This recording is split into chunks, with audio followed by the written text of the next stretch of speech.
Oh, okay. Hi there, Firestar Italy and Brightheart here at the Intrepid. Get over here.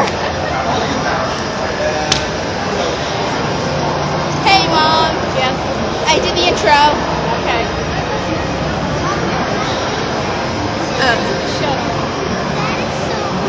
Well, okay, well, I'm at the Space Shuttle Pavilion. Well, we are. I'm gonna try not to get anyone in here.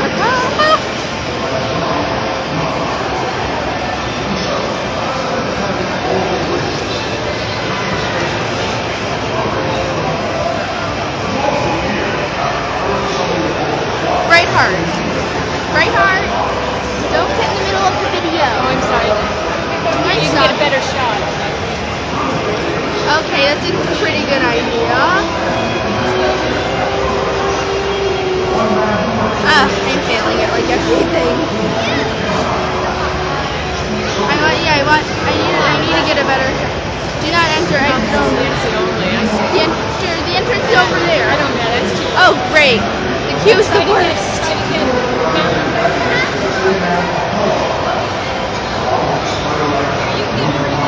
United States, NASA, United States.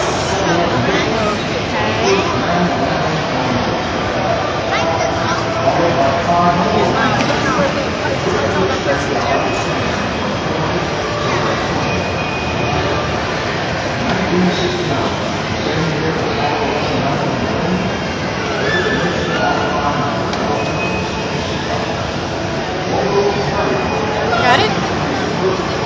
Hey, I'm taking a video. Okay. Except I do have it. Let me try to take a pic of this, I guess. Yeah, it's good. Sorry, Lipo.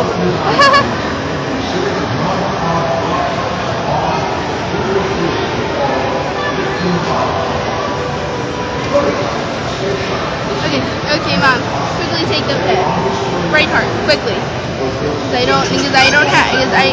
I want to keep this like short. Thank you very much. Okay, I got it. Alright, let's go. Okay. Brightheart, we have to go to the other side. Seriously, we have to go to the other side. Alright, let's walk over there. Okay. Now, don't walk this in. Trying not to get anyone's shot.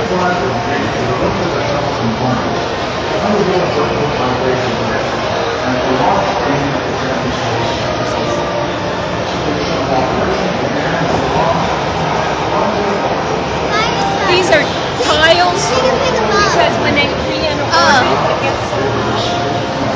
These are tiles that resist light. That's good to know. Yay! Wait, the tiles do what?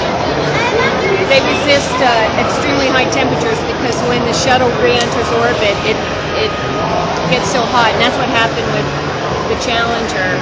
Some of the tiles came off. Well, no, that was going up. Never mind. Not the Challenger, but the one that re-entered orbit in Houston. Oh, I don't. Some of the tiles peeled away, and it caught fire.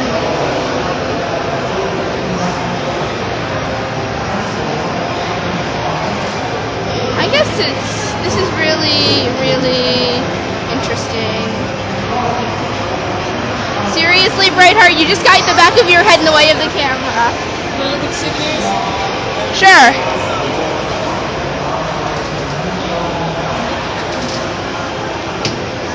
It's not that big of a. Should I stop? Maybe.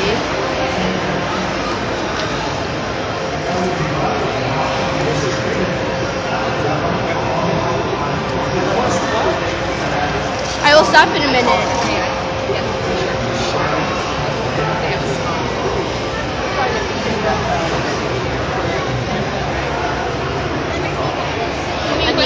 Ramble claw.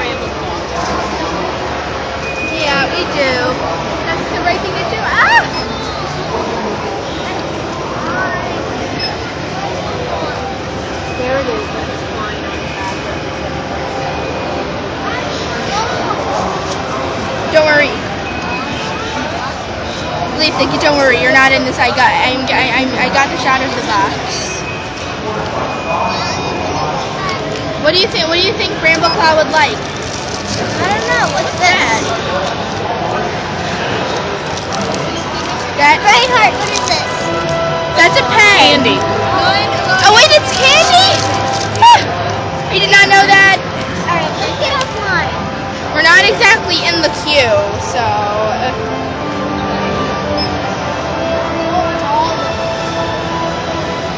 Okay. I'll stop in like a little bit. 49. This is moon rock, I think. I don't know what. Oh, that's from the Canyon Diablo meteorite. That's 40. How much money is that? $50. $50? Well, $50 for a bit of moon rock. yeah. Well, there's the.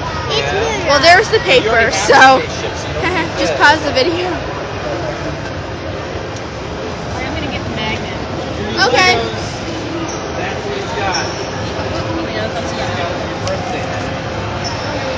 Moon rock. That's a lot of money for a piece of moon rock. It's moon rock. Okay. Yeah. Here's the paper. Just pause the video. I hope. The Origin Canyon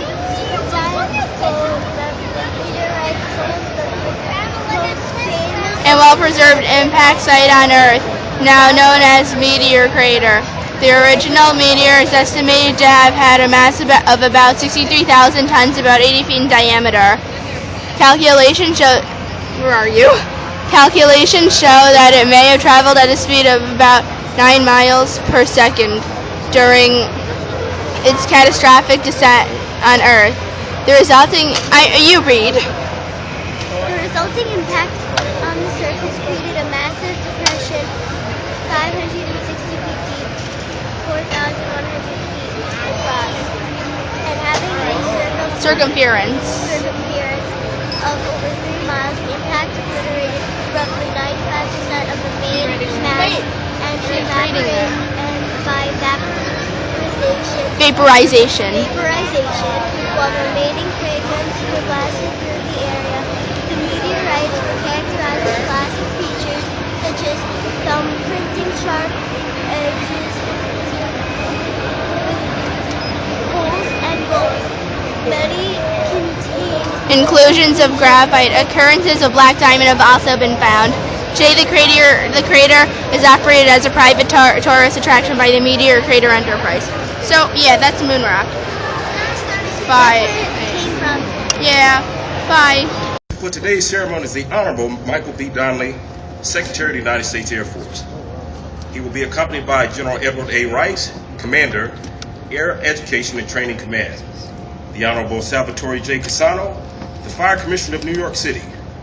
Mr. David Winters, Executive Vice President and Secretary of the Intrepid Sea, Air and Space Museum, and the Master of Ceremonies for today's event, Mr. Lester Holt, NBC Television News Anchor. At the conclusion of the National Anthem, there will be a flyover presented by the Air Force's premier air demonstration squadron, the United States Air Force Thunderbirds. In the traditional 6-ship formation, they will travel from the north to the south up the Hudson River. Please feel free to take photographs at that time. Our musical accompaniment for today's ceremony will be provided by the United States Air Force's band. Leafy. Throughout today's ceremony, you'll be given cues to rise and be seated at the appropriate Get out of the times. way. As a reminder, during the playing of musical honors in our national anthem, military members should stand at attention. As this is considered an indoor ceremony, please do not render a salute. Our civilian guests should place their right hands over their heart. At this time, please take a moment to silence all cell phones, Blackberries, and any electronic devices. The ceremony will begin shortly. Thank you. I'm allowed to film this, right?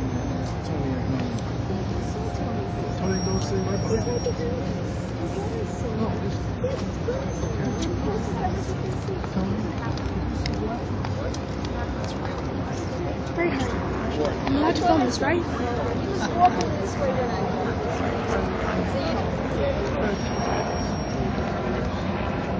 This is what I would Yeah, I think.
Ladies and gentlemen, please rise for the arrival of the official party, the playing of musical honors, the national anthem, and your United States Air Force Thunderbirds flyby.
remain standing for the departure of the colors by the United States Air Force Honor Guard.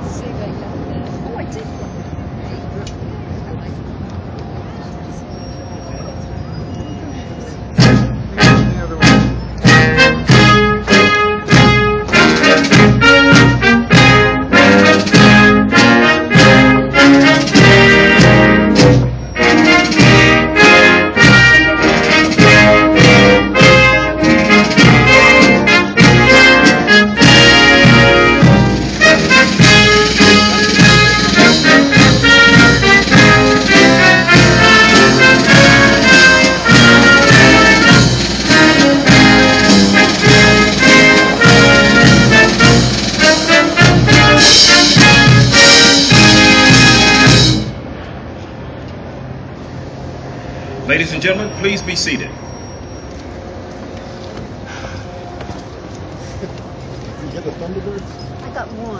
At this time, please join me in welcoming our Master of Ceremonies today, Mr. Lester Holt.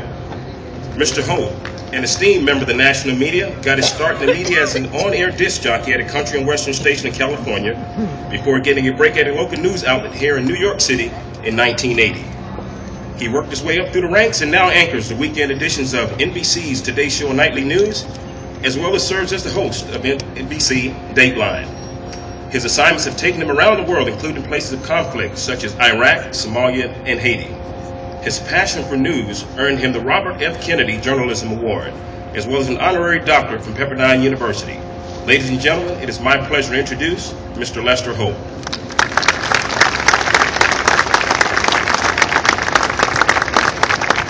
Thank you, everyone. It's quite a journey from country and western disc jockey to host of Dateline NBC. It's another story for another time, but you would love it, trust me.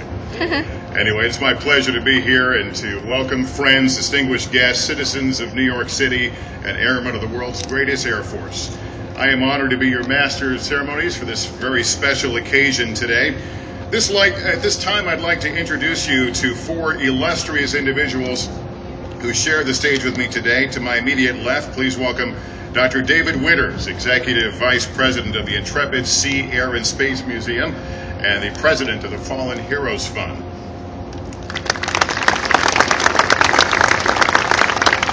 To his left is the Fire Commissioner of the City of New York, the Honorable Salvatore Cassano.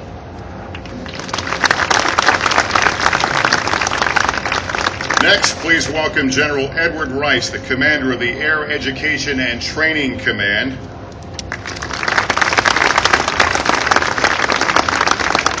And finally, please welcome the Secretary of the United States Air Force, the Honorable Michael B. Donnelly, who is host of our ceremony today. Welcome to you all. I'd also like, if I may, take a moment to introduce a few of the distinguished members in our audience today. The Commander of Air Force Global Strike Command, joining us today from Barksdale Air Force Base, Louisiana, Lieutenant General James M. Kowalski is here. General. The Surgeon General for the Air Force, Lieutenant General Thomas Travis.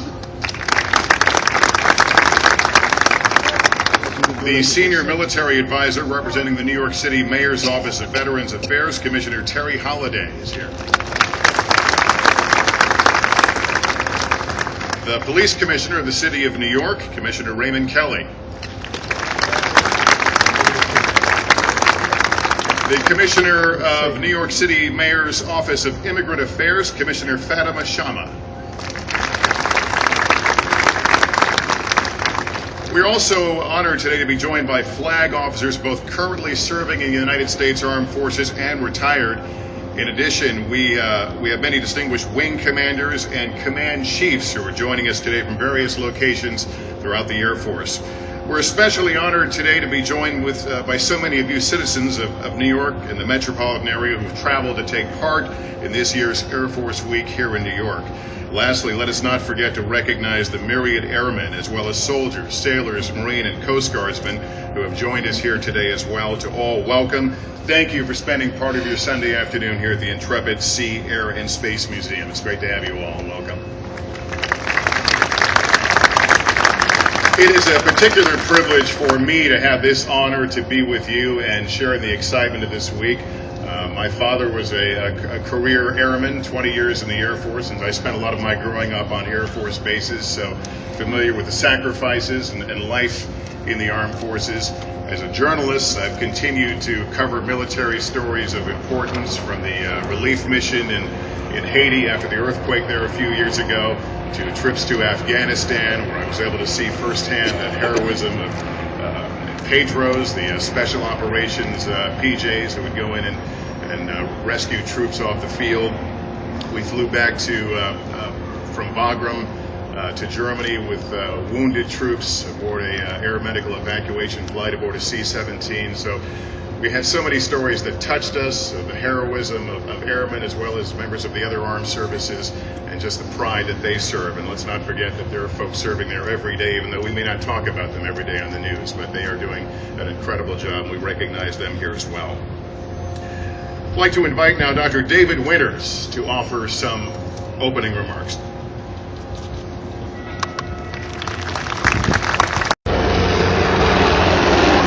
We will be tossing eyes out for the survivor, passing overhead, and setting up for a pattern. In a few moments, we'll see the helicopter come around for a 10-10 helicast, 10 feet, 10 knots. Now, these guys are going to make it look pretty easy, but in actuality, it's a lot harder. It's a lot harder than it seems. The downwash from those rotors sometimes can be in excess of 100 knots, so pushing you down into the water. Seriously? Lieutenant Evans, about how much equipment do the pararescuemen have on when they jump out of the aircraft?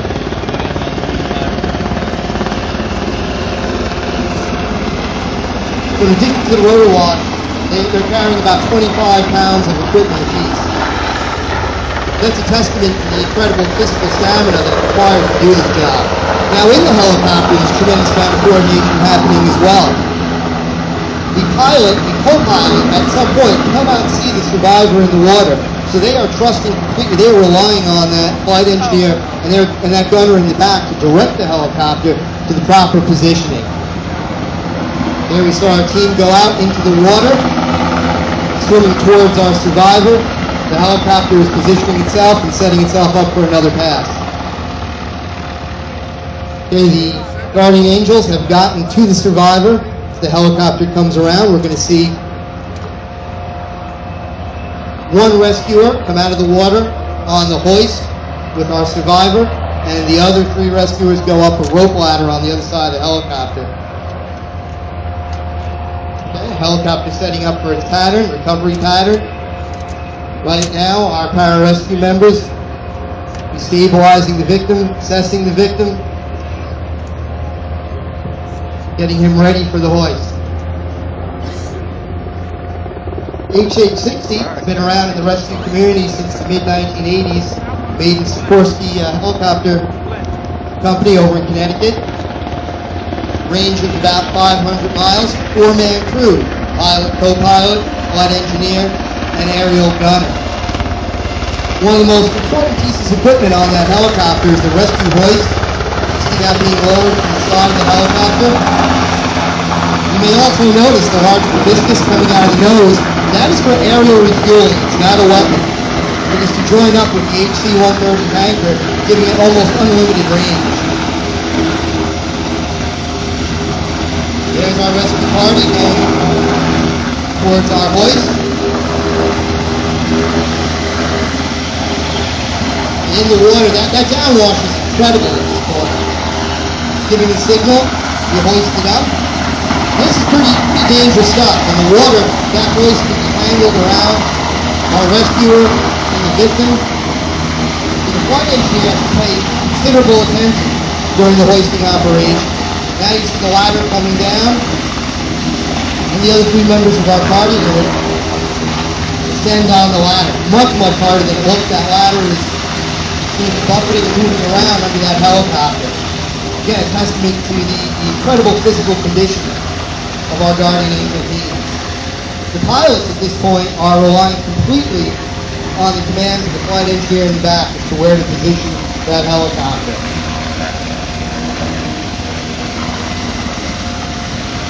Right? Probably some of you on the rail feel in the spray, the rotor wash from the helicopter. Yeah. Oh yeah. Powerful engines out there. Oh, that's what's spraying me. I thought it was There spraying. goes our team. The rope ladder.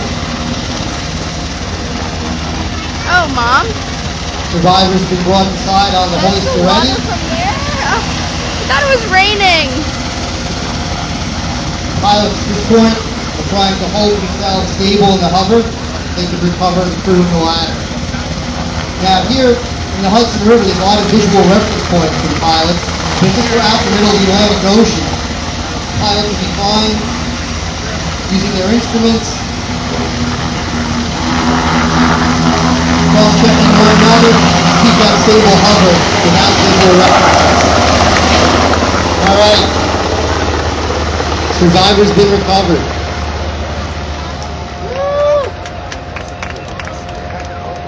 And our helicopter, our HH-60 is going to come around again, drop off our survivor and the rescue team. I'm Picked still up by not our cutting boat the partner. video.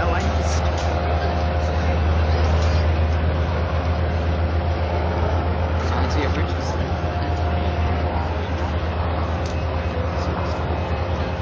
The motto of the 106th Rescue Wing, as well as all of the other Air Force rescue units, these things we do that others may live. A lot of times you'll see the demonstration that you just saw performed for real in less than desirable conditions.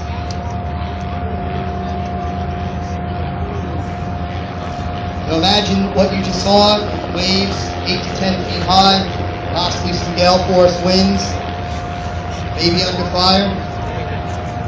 After flying for a couple of hours, after several refuelings from the HC-130, these guys are superbly trained, are rescue airmen, best in the world. Okay, we're coming in for another 10-10 helicast. Definitely not the same thing as jumping off your diving board.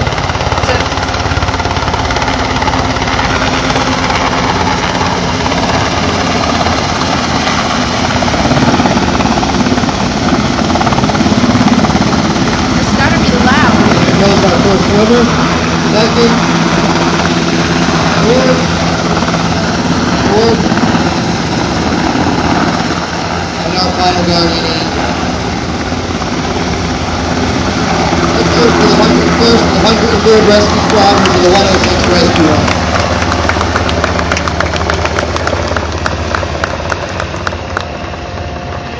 They're all going to join up. Our boat party comes in to pick them up. In a couple of moments, they're going to be right here at this pier. Come down and say hi. So yeah, sorry I didn't cut the video.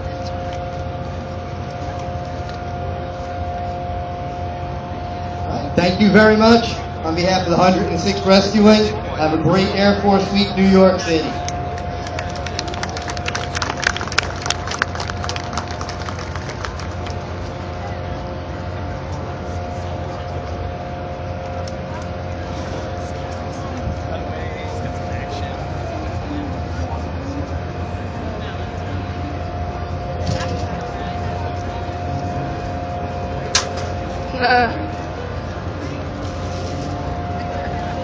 Wait.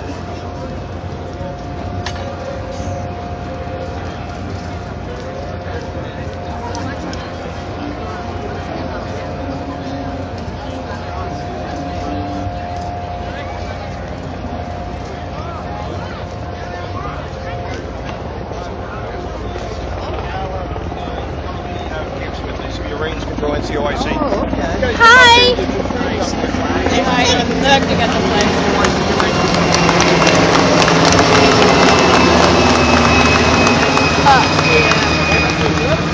Mom, do you mind coming back because my stuff is there? Okay. Oh, look. Get it. That's cool. Yeah. All right.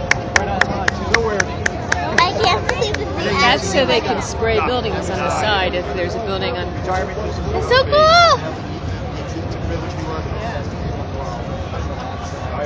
Whoa, How far that is so cool. We go up there.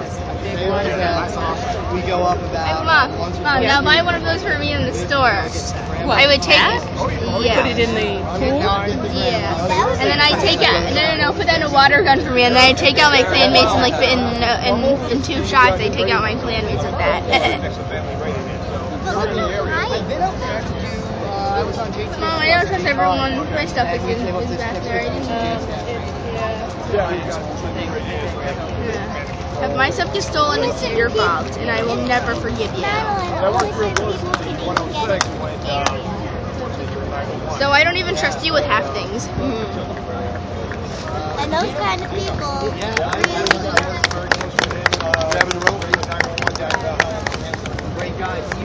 Seriously. They're gonna come up.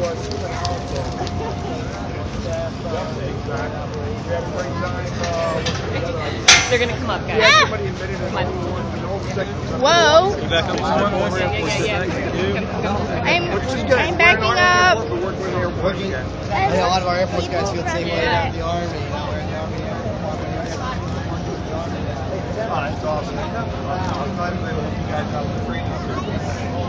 Oh, thank you for doing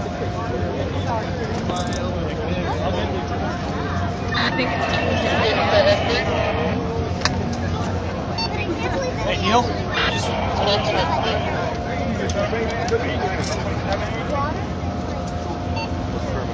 Yeah. Do you work with any of these people? Yeah, work with all of them. Oh, that's great. Hey, Mom. Yes. I'm accidentally getting their faces in here. Alright.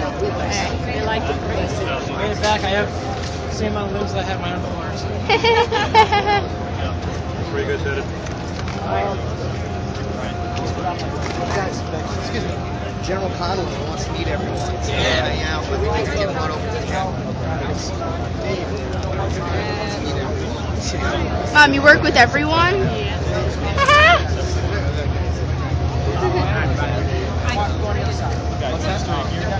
I gotta get I'm still not cutting the footage, well, I just did.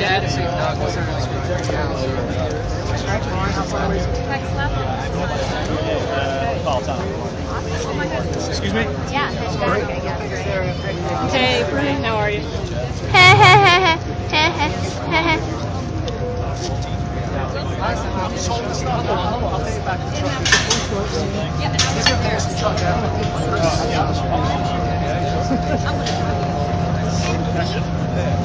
Mom, will you seriously go check if my stuff is there? I'm in the middle of capturing footage. Yeah.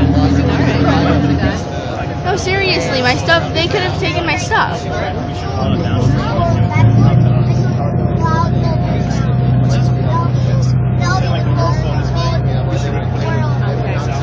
what time it is. I'm still not cutting the footage. Wait, should I cut the footage? No, you can keep it on. Hold on. Hey guys. It's not like I trust you. It's only 3 o'clock. I think I lost you. Check it. Yes, I was rescuing those burned for like 10 seconds each. Really? into that river. Yeah, just stand back. I don't want to. It's toxic. Yeah, exactly. Do you wear your shoes inside your pants or no? You put those on afterwards. Oh no, yeah, I just put these right in there. Okay. Some guys wear booties and stuff. Yeah, you know, Like today, You ready to yeah, go? there's always, you know, we just Good work, guys. You work with everyone. Thank you. Great. Very impressive. Wish I could have done the water with you. Would have put on my tights.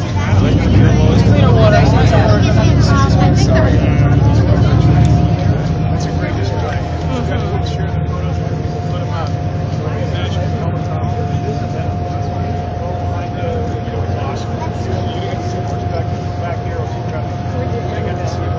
Oh, somewhere. Okay, Mom. I'm out of here. All right, come on. Should I cut? Yeah.